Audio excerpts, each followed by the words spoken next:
Wamos Cruz, kakapost lang.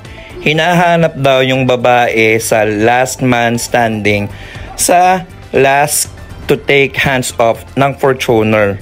Kasi bibigyan daw niya ng cash. Ito nga pala si ate. Kaya pala hinahanap ni Wamos dahil may nagawa din pala itong mali. Sabi nga dito sa comment.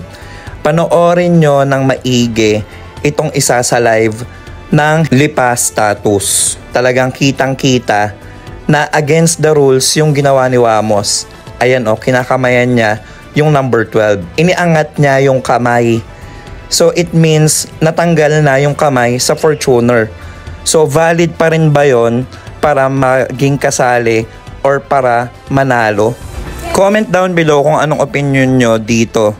Si ate ba ang karapat-dapat o si kuya? Ano sa tingin nyo? Muli po hanggang dito na lang mga kakamono. See you in the next content. Thank you so much. Gracias. Come on!